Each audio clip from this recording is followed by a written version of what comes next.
अलग अलग जगह छापे मारे गए और उसके बाद कई लोगों को गिरफ्तार किया गया। ये गिरफ्तारी क्या कहती है?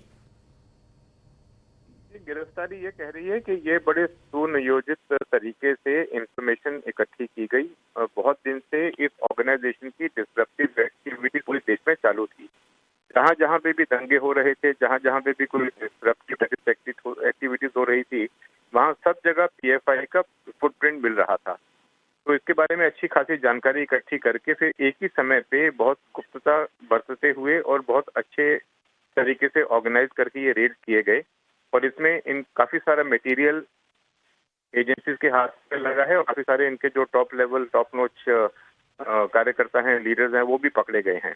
अब उनसे जो आगे जानकारी मिल रही है उनकी इंटेरोगेशन में और उनसे उनके कागज, उनके सॉफ्ट डॉक्यूमेंट जो भी मिले हैं, वो मिलने के बाद अब और आगे इस कार्रवाई को बढ़ाया जा रहा है, जिसके परिणाम स्वरूप पिछले कुछ दिनों में छापों का सत्र चालू है।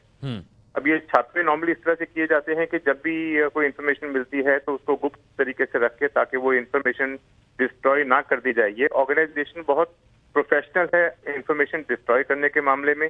इनका जो कम्युनिकेशन है वो किसी भी इलेक्ट्रॉनिक तरीके से नहीं होता। ये पर्सनली कम्युनिकेट करने की कोशिश करते हैं।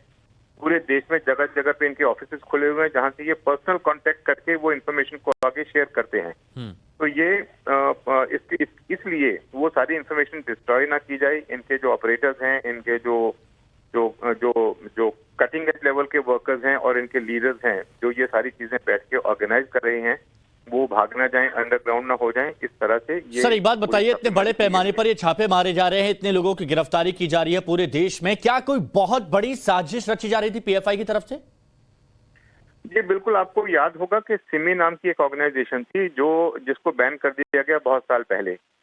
सिमी के बहुत सारे लोग अरेस्ट हुए, आज भी बहुत सारे लोग उसके जेल में हैं। तो उसके जितने भी बचे हुए कार्यकर्ता थे, जितने भी बचे हुए लीडर थे, जितने भी उनका जो सेटअप था, वो पूरा का पूरा सेटअप जो है वो पीएफआई में कन्वर्ट हो गया।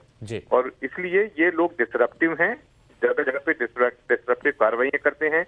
इन्होंने सिर्फ 2-3 फ्रंट बना रखे थे। एक इनका कैंपस फ्रंट ऑफ इंडिया है, दूसरा ये पॉपुलर फ्रंट ऑफ इंडिया है, जिसको ये एक सोशो और रिलीजियस ऑर्गेनाइजेशन की तरह चलाते हैं। और तीसरा इनका एसडीपीआई है, जो इनका पॉलिटिकल विंग है। तो हर जगह पे इन्होंने अपनी पैठ करने की कोशिश की। काफी हद तक इन्होंने पैठ पा भी ली।